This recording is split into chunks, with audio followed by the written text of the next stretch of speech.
다니엘서 11장 말씀 보겠는데요. 이제 2장 남았습니다. 다니엘서 11장, 12장 남았는데 더욱 깊은 신앙으로, 더 깊은 신앙으로 좀 제가 부제를 달아봤습니다. 얕은 생각에서 좀 깊은 생각으로 우리가 전환해야 된다, 이런 메시지를 가지고 다니엘 11장 1절, 11장 전체 또 12장 4절까지 말씀을 다루려고 하는데요. 오늘은 1절부터 3절까지 말씀만 함께 보도록 하겠습니다. 다니엘서 11장 1절로 3절, 우리 한 절씩 읽고 3절은 같이 읽겠습니다. 제가 먼저 읽습니다.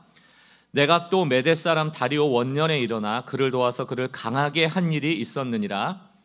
이제 내가 참된 것을 내게 보이리라. 보라, 바사에서 또 새 왕들이 일어날 것이요 그 후에 넷째는 그들보다 심히 부요할 것이며 그가 그 부요함으로 강하여진 후에는 모든 사람을 충동하여 헬라 왕국을 칠 것이며, 함께 있습니다.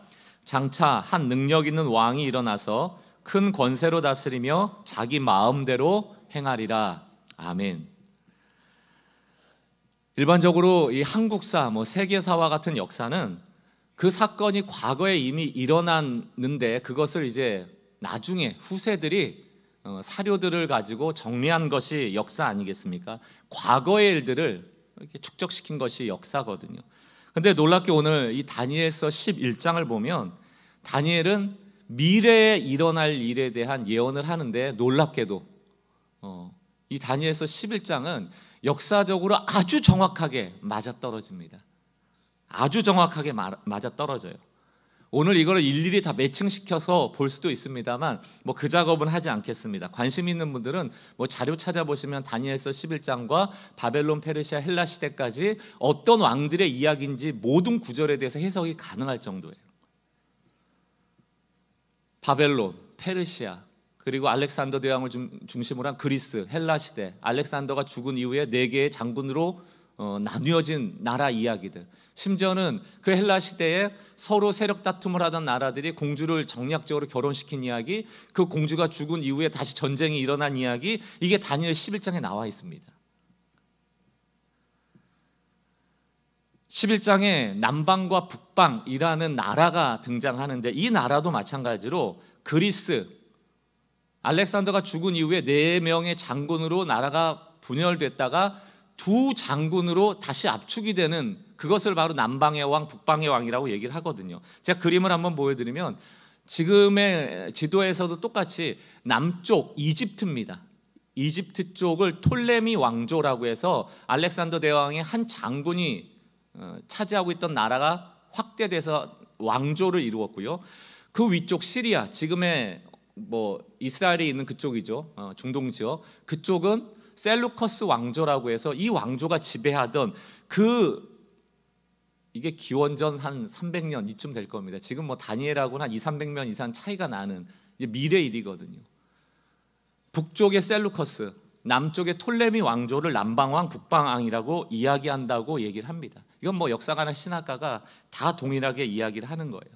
또 셀루커스 왕조 중에 가장 악하다라고 유명한 안티오코스 에피파네스, 제가 한번 언급드렸어요. 에피파네스라는 것은 신의 현현이라는 뜻이거든요. 얼마나 악한 왕인지 내가 신이라고 외쳤던 왕도 이 성경 안에 아주 자세하게 기술이 되어 있거든요.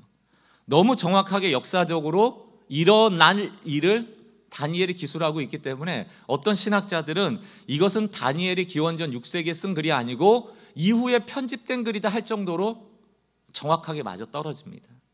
그러나 전통적으로 다니엘이 이 이야기를 하나님의 묵시를 통하여 받아 적은 걸로 보는 것이 맞겠죠.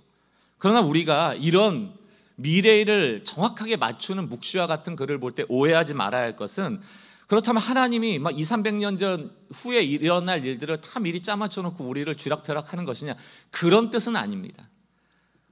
이런 묵시가 성경에 자주 등장하진 않아요. 그러나 이렇게 다니엘을 통하여서 이례적으로 미래의 일을 정확하게 일치시켜서 오늘날을 사는 후대 사람들이 이 다니엘 11장을 통하여 알기 원하는 메시지는 분명히 있겠죠. 그게 뭘까요? 하나님이 계획하시면 그 일은 반드시 일어난다. 그 이야기를 우리에게 전하면서 특별히 종말, 말세는 반드시 오고 그 말세의 심판은 반드시 있으며 예수 그리스도의 재림과 그 재림을 통하여 하나님의 자녀들이 구원받는 사건, 영생하는 사건, 그 사건 역시 하나님이 계획했으므로 그 계획은 성취된다는 것을 분명하게 보여주는 것이죠. 여러분, 다니엘서는 바벨론, 페르시아, 헬라라는 역사적 배경을 하고 있지만 다니엘은 역사가가 아니에요. 그 당시에 있었던 역사를 기술한 역사가가 아니고 다니엘은 선지자입니다. 선지자. 선지자는 하나님의 뜻을 묵시로 받아서 전하는 사람이고 하나님의 묵시는 늘 종말, 마지막 때를 향하여 있거든요. 우리에게도 그 선지자의 글이 여전히 유효한 이유는 그 당시의 역사만을 적어놓은 것이 아니고 우리가 앞으로 마주할 종말을 예고하고 있기 때문입니다. 그러므로 다니엘서는 단지 이 땅 위의 역사만을 말하고 있는 것이 아니죠. 오늘 다니엘 11장은 너무 많고 방대한 내용이기 때문에 우리가 다 보지 못하지만 후반절에 35절이나 40절에 가면 마지막 때라는 단어를 통하여서 종말을 예고하고 있습니다. 다시 말하면 역사를 살핌으로 수많은 패권을 쥔 나라들과 그 왕의 악함들의 특징들을 설명하면서 종말에 나타날 적그리스도, 다시 말하면 예수를 믿지 못하도록 예수를 부인하도록 만드는 그 적그리스도가 그런 악한 특징을 가지고 있음을 우리에게 경고하고 있는 것입니다. 선지자예요. 신약 시대로 넘어오면 예수님께서도 마태복음 24장에서 다니엘을 선지자라고 분명히 말합니다. 마태복음 24장 15절을 볼까요? 그러므로 너희가 선지자 다니엘이 말한 바, 이렇게 나오죠. 멸망에 가증한 것이 거룩한 것에 선 것을 보거든. 이 멸망에 가증한 것도 다니엘서 9장, 11장, 12장 자주 등장을 합니다.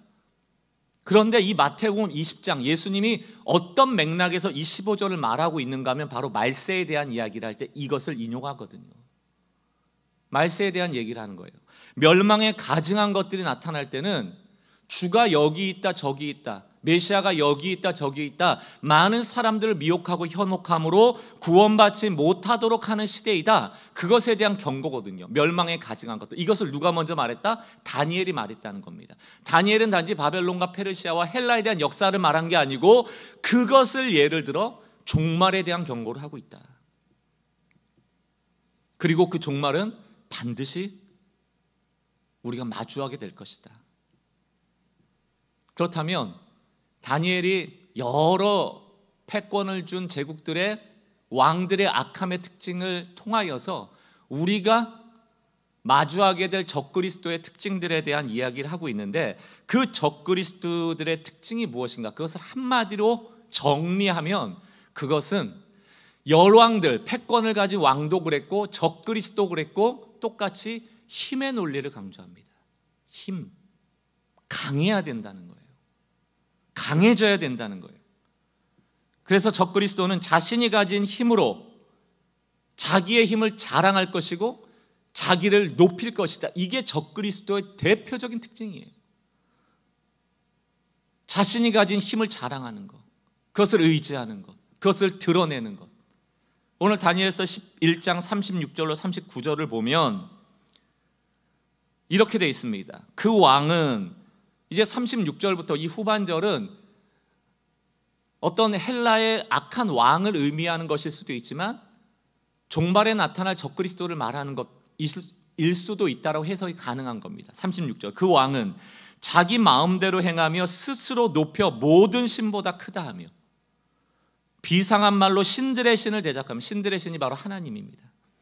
형통하기를 분노하심이 그칠 때까지 하리니 이는 그 작정된 일을 반드시 이루실 것입니다. 37절, 그가 모든 것보다 스스로 크다 하고 그의 조상들의 신들과 여자들이 흠모하는 것을 돌아보지 아니하며 어떤 신도 돌아보지 아니하고 38절, 그 대신에 강한 신을 공경할 것이요 또 그의 조상들이 알지 못하던 신에게 금은 보석 보물을 들여 공경할 것이요 이전에 몰랐던 신이라도 강하기만 하다고 한다면 그를 공경하는 거예요. 강함, 이게 적그리스도가 추구하는 핵심이에요.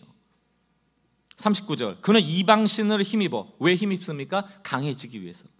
크게 견고한 산성들을 점령할 것이요 무릇 그를 안다 하는 자에게는 영광을 더하여 여러 백성을 다스리게 하며 그에게 뇌물을 받고 땅을 나눠주기로 하리라. 더 힘이 강해질 수 있다면 여러 사람들을 통해서 힘을 키워간다는 얘기입니다. 지금 이스라엘 백성의 역사적 상황을 보면 바벨론도 아수르 때부터 아수르, 바벨론, 페르시아, 헬라, 신약시대로 넘어오면 로마, 강대국이라는 고래 싸움에 새우처럼 늘 등이 터지는 꼴이 바로 이스라엘의 역사적 상황이었거든요. 우리는 어떻습니까? 이 종말을 살아가는 우리들, 이 시대도요 수많은 고래들이 있다. 힘의 논리만을 추구하는 수많은 고래들이 우리 가운데 있다. 그리고 우리는 그 문화 속에 알게 모르게 동화되어 살아가고 있다. 다시 말하면 힘을 가져야 돼. 더 많은 것을 가져야 돼. 돈도 더 많아야 되고, 권력도 더 많아야 되고, 인맥도 더 많아야 되고, 더 높이 올라가야 하고, 우린 더 높고 더 많고 더 커져야 된다고 생각합니다. 그게 세상의 문화고 풍조거든요. 여러분, 이런 맥락으로 우리가 오늘 이 다니엘 11장을 보면 이런 생각을 할 수 있어요. 그래? 그렇게 강력한 나라들의 왕들이 세워지고 힘이 강하다고? 막 확장해 나간다고? 아니, 하나님이야말로 전능하신 분 아니야? 더 강력한 힘으로 짓밟아버리면 되는 거 아니야? 하나님이 직접 짓밟으시던가 아니면 나를 강하게 해주셔서, 나에게 돈을 주셔서, 나에게 권력을 주셔서, 나에게 인맥을 주셔서, 나에게 성공을 주셔서 그런 나쁜 놈들 짓밟게 하시면 되는 것 아니야? 그럼 다니엘서를 아무리 봐도요, 악한 왕에 대한 이야기는 아주 자세하게 기술이 되어 있는데요, 결국 이길 거다라는 건 아주 짧게 되어 있습니다. 그러나 결국 그들은 질 거다. 어떻게 해요? 하나님 어떻게 이기실 건데요? 안 나와 있어요. 그런데 힌트가 하나 있습니다. 다니엘서 10장에서 12장까지는 한 세트라고 말씀을 드렸습니다. 11장 역시 그 결론은 12장에 있거든요. 12장 1절. 그때 그렇게 수많은 악한 왕들과 적그리스도가 나타날 때에 내 민족을 호위하는 큰 군주 미가엘이 일어날 것이요. 이 큰 군주 미가엘, 이 미가엘이라는 뜻은 하나님과 같은 분이 없다. 때로는 이것을 예수 그리스도의 재림 메시아로 해석하는 견해도 있습니다. 또 환란이 있으리니 이는 개국 이래로 그때까지 없었던 환란일 것이며 그때 내 백성 중에 기록된 모든 자가 구원을 받을 것이다. 내 백성 중 책에 기록된 자. 그럼 누가 구원받아요? 그 강한 패권을 가진 왕들 사이에, 그 악함을 가진 적그리스도들 사이에서 누가 구원을 받습니까? 적그리스도보다 더 강한 자들이, 열 왕들보다 더 강한 힘을 가진 자들이 구원받습니까? 책에 기록된 자들이 구원받아요. 이게 핵심입니다. 요한계시록에 보면 어린 양의 생명책이라는 단어가 많이 나옵니다.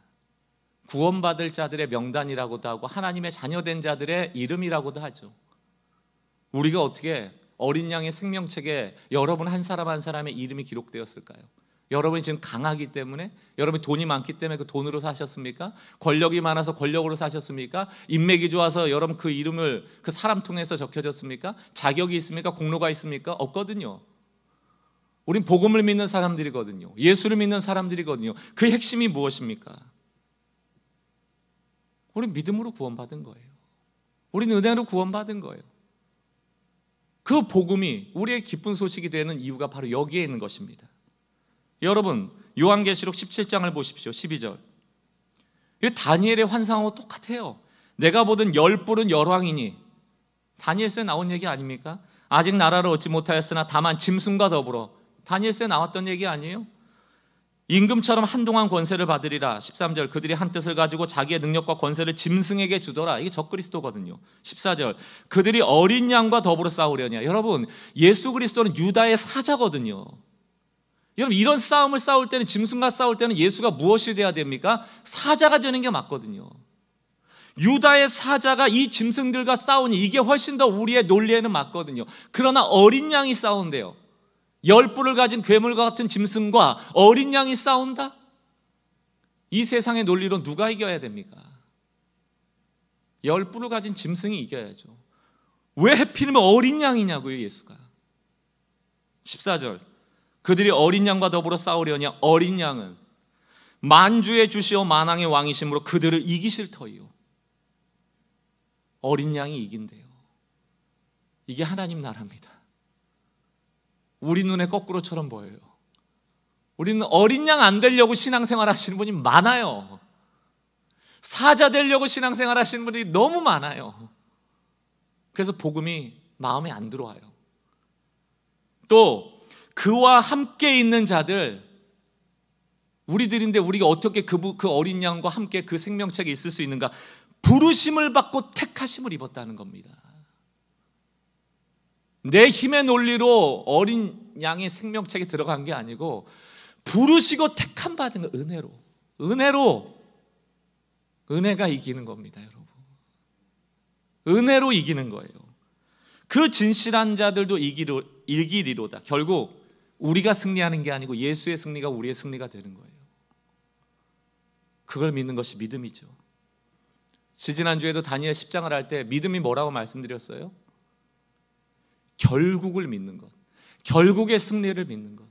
어린 양을 우린 의심하거든요.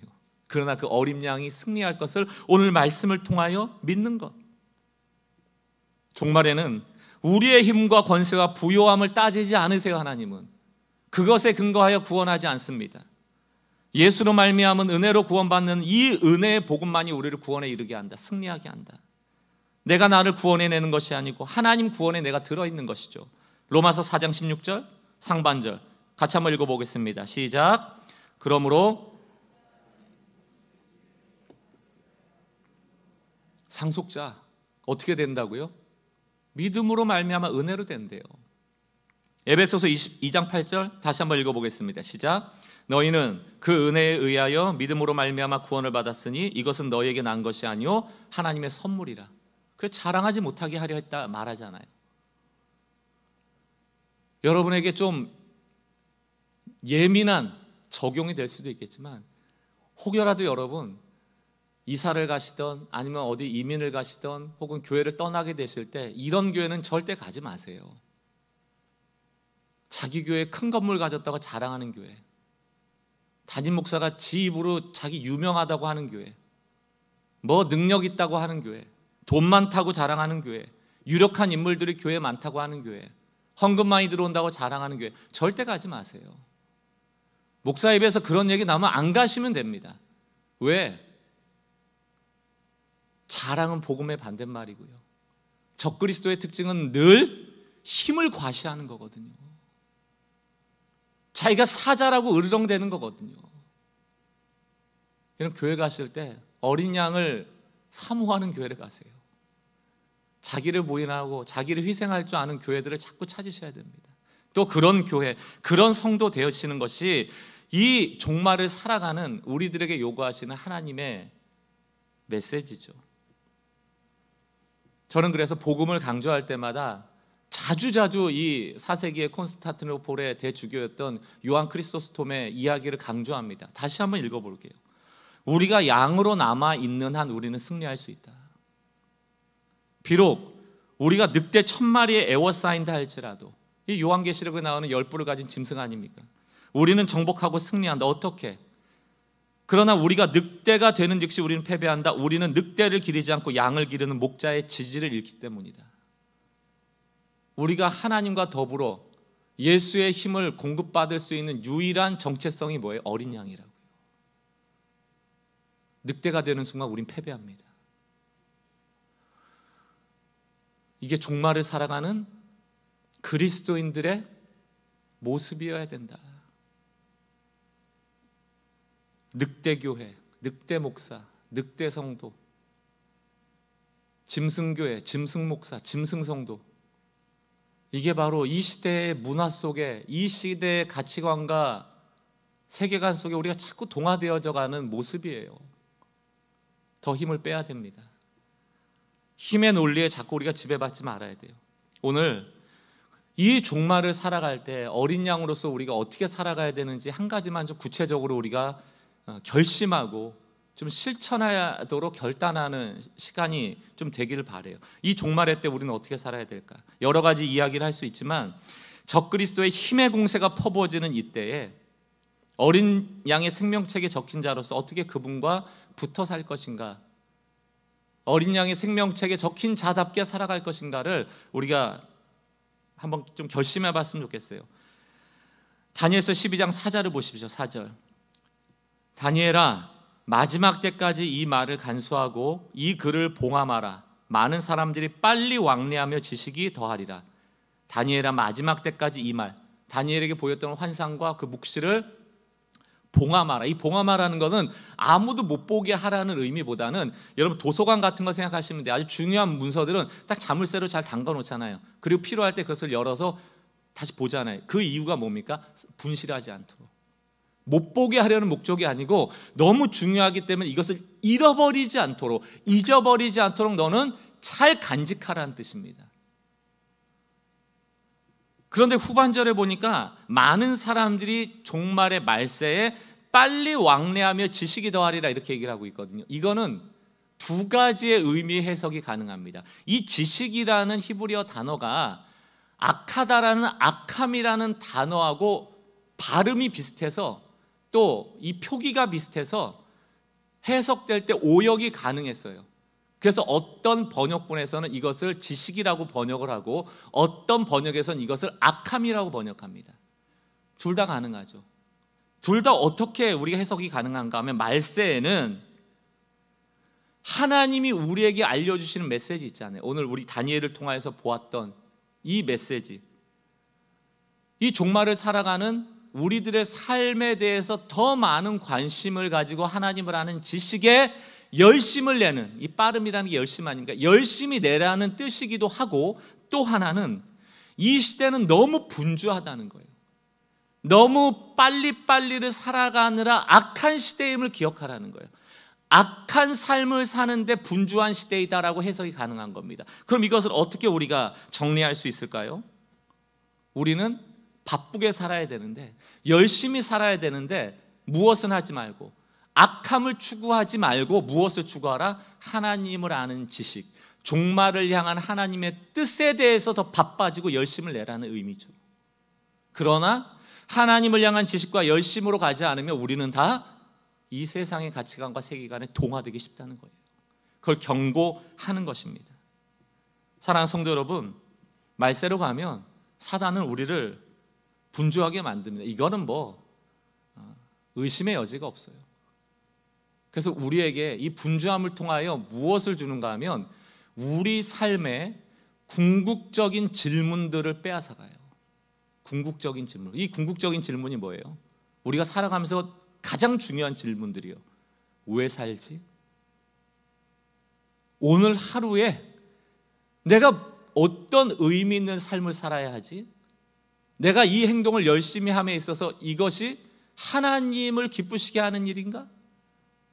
내 삶에 내가 사는 목적에 부합하는가? 이런 질문들이 있잖아요. 여러분, 이런 질문들을 좀 하시면서 사십니까?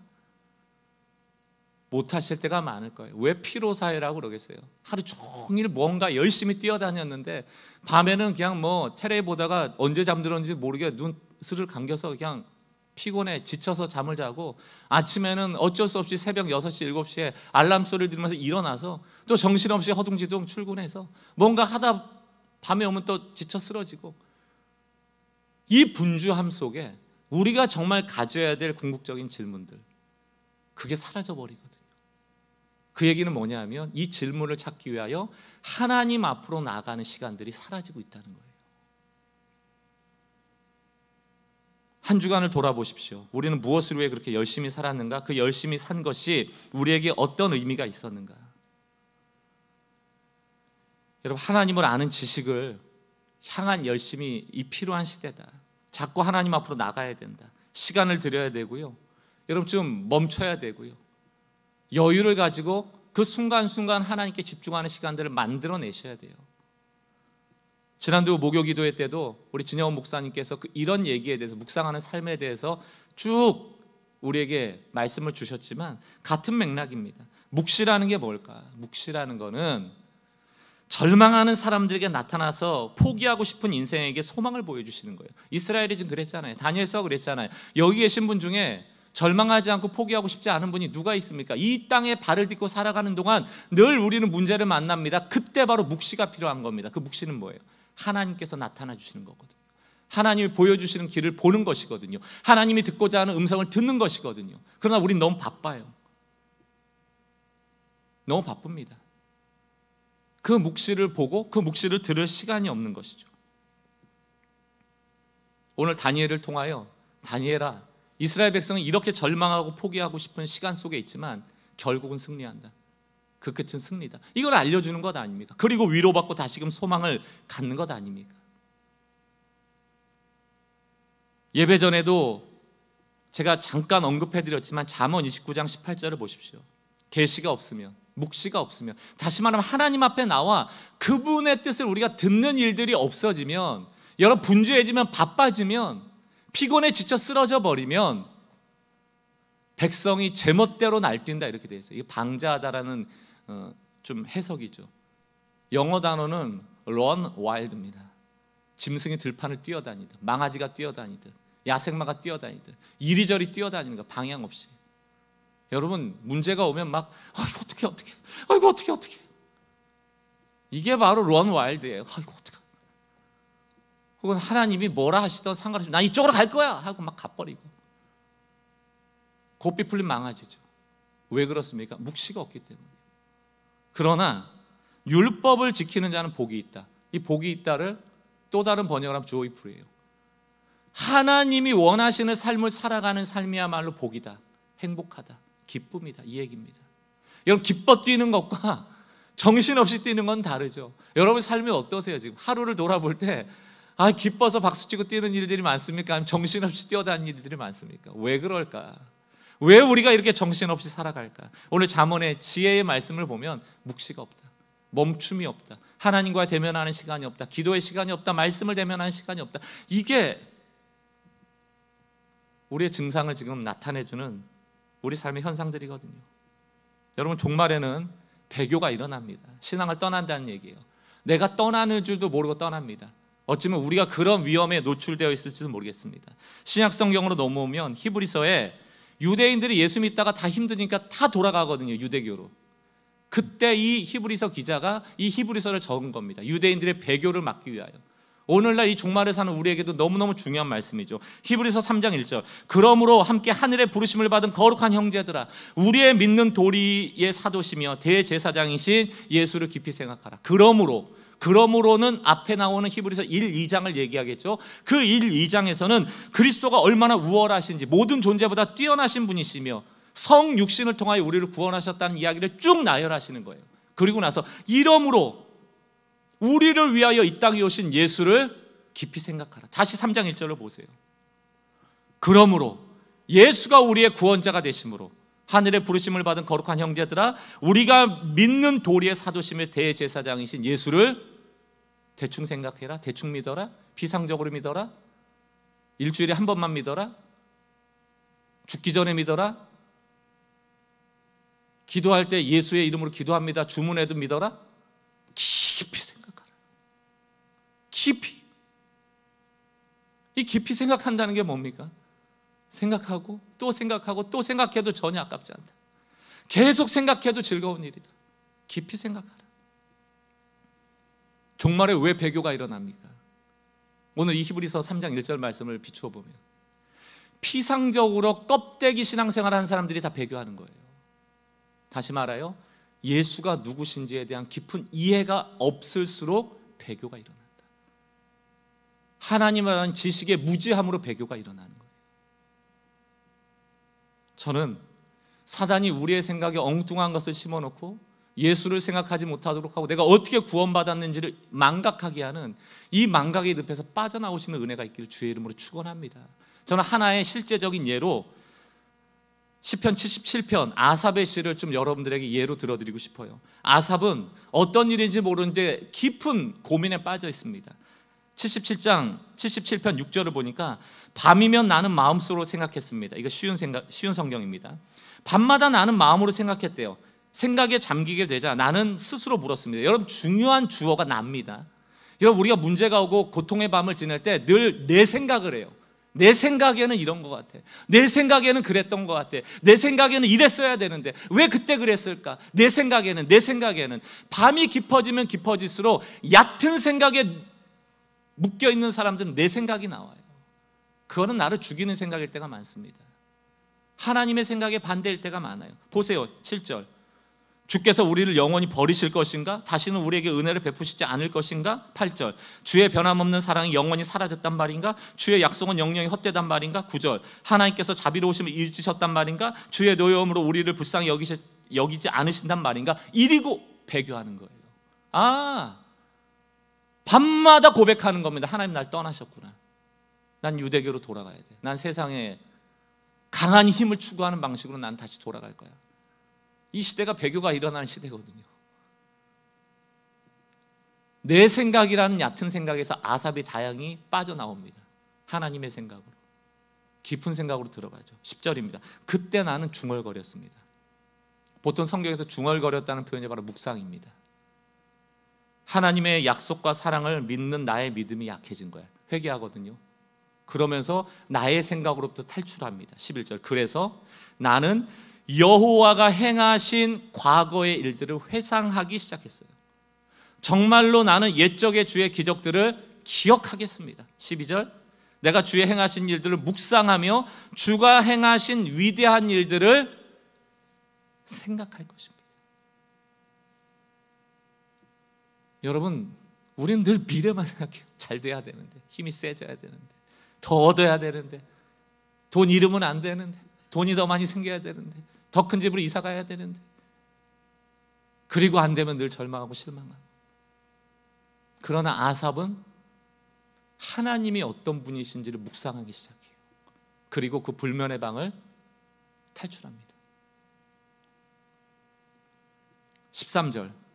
오 하나님, 주의 길들은 거룩합니다. 그 어느 신이 우리의 하나님처럼 위대하단 말입니까? 14절. 주는 기적들을 행하시는 하나님이십니다. 주는 세상 나라들 가운데 주의 능력을 나타내십니다. 15절. 주의 백성 곧 야곱과 요셉의 자손들을 주의 능력의 팔로 구속하셨습니다. 선포하는 거예요. 언제? 고난의 밤에. 사랑하는 성도 여러분, 저는 이걸 하나님 기뻐하실 거라고 생각해요. 야, 이 고난 가운데 나를 찬양하고 있구나. 이 어려운 불면의 밤, 잠 못 드는 밤에 너는 나를 기억하고 있구나. 여러분, 이 묵상을 통하여 우리에게 주어지는 혜택과 열매는 그 고난으로부터 탈출이 아니에요. 예하드라는 것입니다. 예하드. 예하드라는 것은 구약에서 연합, 일치라는 뜻인데, 이것은 하나라는 숫자와는 다릅니다. 여러 가지가 연합되고 일치됐다는 뜻입니다. 여러분, 하나님을 기억할 때 하나님의 생각과 나의 생각이 일치되는 경험을 하는 게 그게 바로 예하드예요. 이 말세 시대에 우리가 추구해야 될 아주 중요한 영성입니다. 제가 호수 하나를 보여드릴게요. 여러분, 이 그림을 기억하세요. 이게 예하드입니다. 하늘이, 땅 위에 있는 나무가 잔잔한 호수에 그대로 비춰지죠. 이게 예하드예요. 하나님의 하늘의 뜻이 우리의 묵상의 시간을 통하여서 그대로 리플렉트, 반영되는 겁니다. 그때 비로소 우리가 어떠한 존재이고 우리가 여전히 은혜 받은 자녀이며 하나님은 결국에 승리를 주시는 분이라는 생각이 들어오므로 내 호수가 평온해지는 거예요. 그리고 평온해지면 평온해질수록 하나님이 더욱더 잘 반사되어져서 하나님과 내가 일치되어지는 것을 경험하는 게 예하드입니다. 그러나 사단은 늘 우리의 호수를 흔들어 버려요. 왜? 하나님이 우리에게 리플렉트, 반영되지 못하도록, 그대로 반사되지 못하도록 이 예하드, 연합되고 일치되는 것을 파괴하는 것이죠. 여러분, 이 싸움이에요. 왜 우리가 묵상해야 되는가? 왜 우리가 머물러야 하는가? 왜 우리가 시간을 내야 되는가? 왜 우리가 기도의 자리로 들어가고 왜 우리가 말씀을 펴야 하는가? 우리는 늘 흔들리는 호수거든요. 하나님의 뜻이 반영되지를 못해요. 그리고 배교가 일어납니다. 신앙에서 떠나는 일들이 발생하죠. 그래서 하나님은 뭘 원하세요? 나는 내가 너에게 보여지길 원해. 그 시간이 필요한 거예요. 호수를 잠잠케 하는 시간, 사단이 침범하지 못하는 시간. 그게 기도거든요. 그게 말씀이거든요. 그게 묵상이거든요. 그게 멈춤이거든요. 그게 머물러 있는 것이거든요. 저는 지난 목요일 날 약을 잘못 먹어가지고요, 너무 세게 먹었어요. 하루 종일 해롱해롱하다 목요일날 왔거든요. 근데 조용히 진 목사님이 이렇게 머물러 있으라고 그래서 제가 이 의자가 참 좋더라고요. 머리를 뒤에 딱 기대고 팔 이렇게 거의 반수면 상태에 뻗어 있었거든요. 마음대로 하세요 이러고. 그 밤에 은혜가 있었습니다.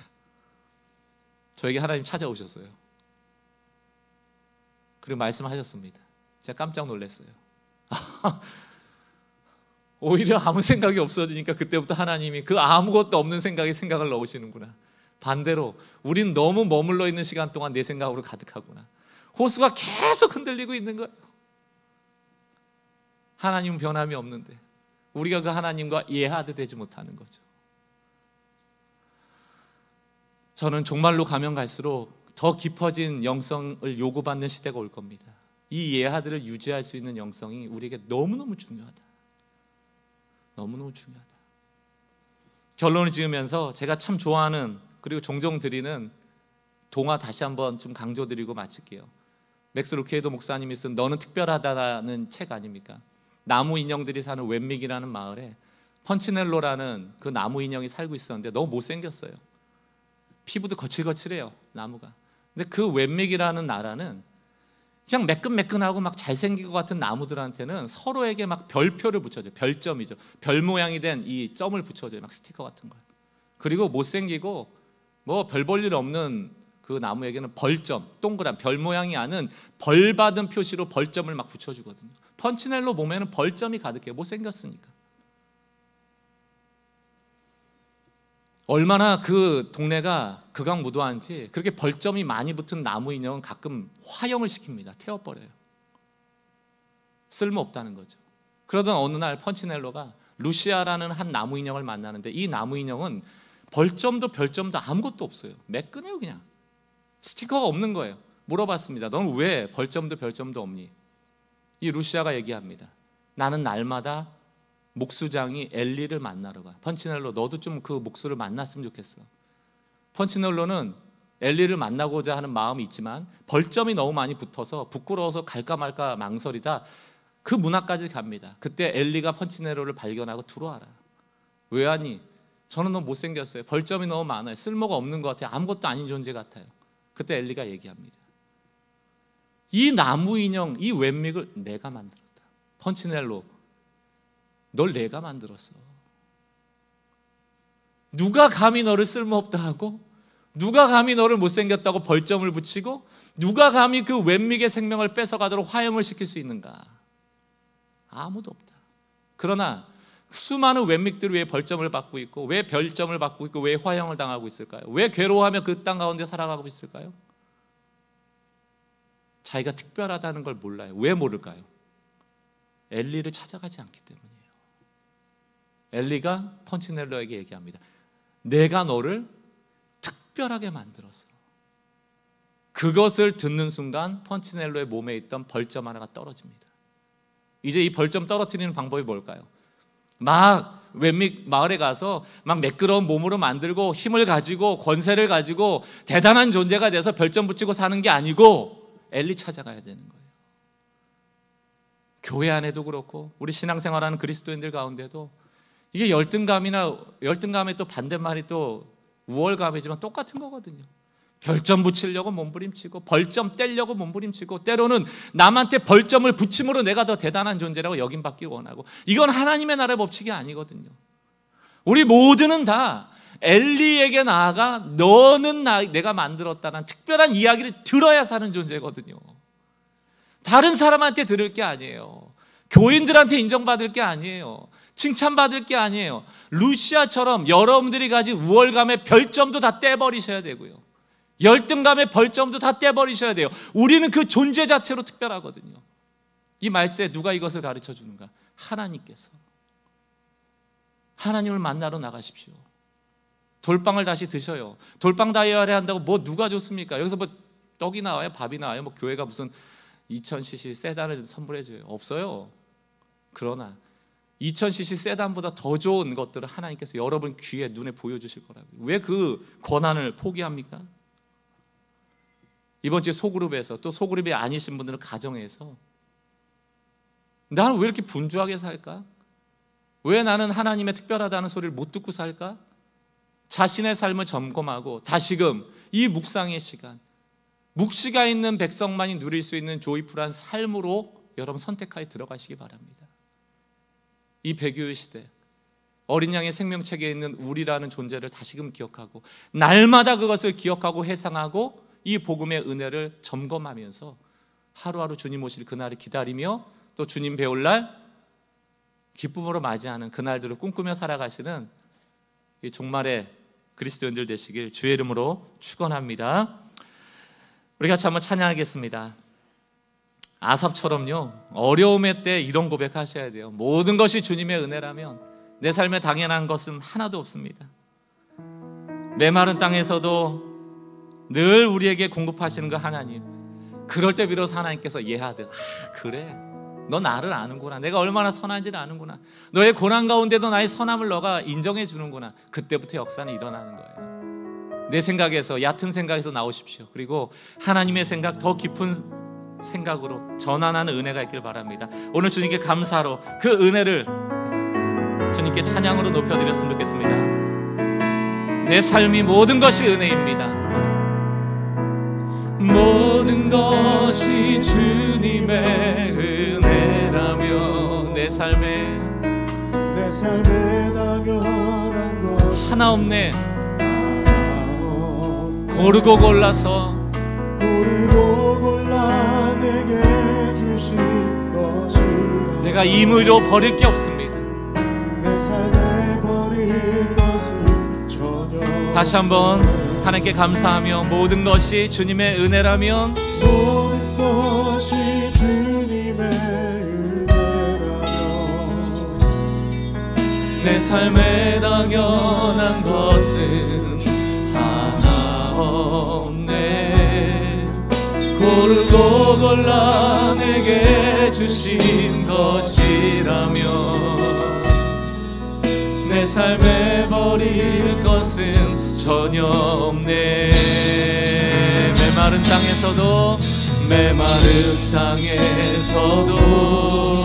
날 만족해 하시며 나로 물이 끊이지 않는 샘 만드실 주님. 아멘.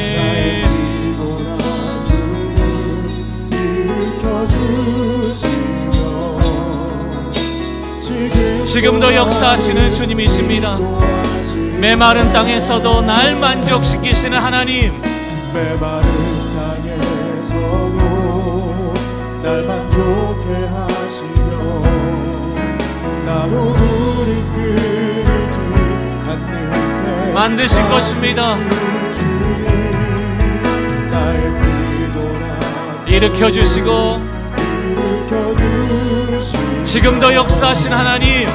지금도 나를 인도하시고 모든 것이 주님의 은혜라면 모든 것이 주님의 은혜라면 주님, 모든 것이 주께로 왔습니다.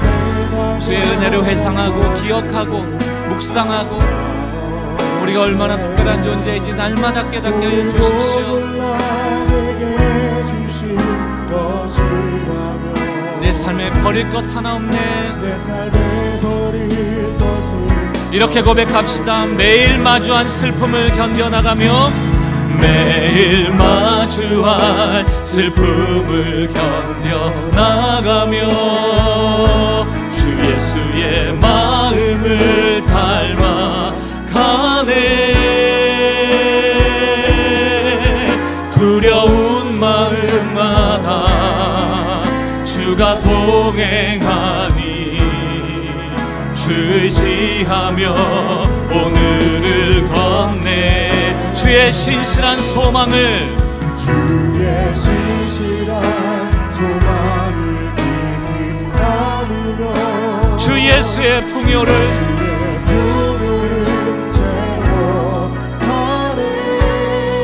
내가 하나님의 자녀입니다.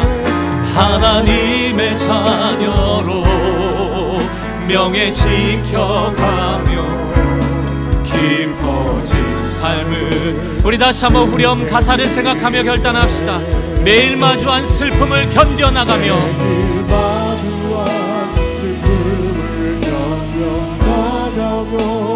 예하드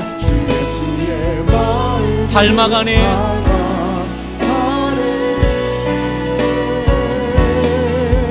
두려운 걸음마다 주가 동행하니 주를 지하며 오늘을 건네. 주의 신실한 소망을 깊이 담으며 주 예수의 풍요를 채워가네. 하나님의 자녀로 명예 지켜가며 깊어진 삶을 주께 드리네. 하나님의 자녀로, 하나님의 자녀 명예 지켜가며 깊어진 삶을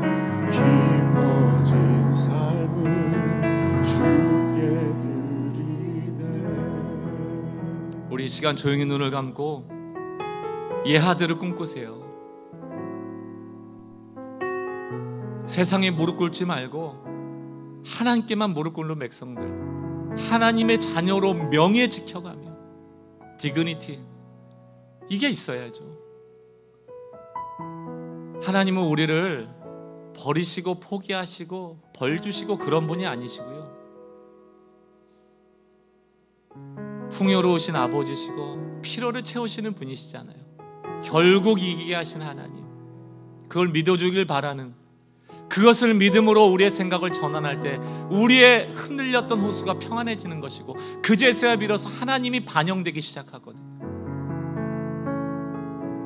그런 삶이 행복한 삶이 아닐까요? 여러분, 우리의 삶을 정돈하셔야 됩니다.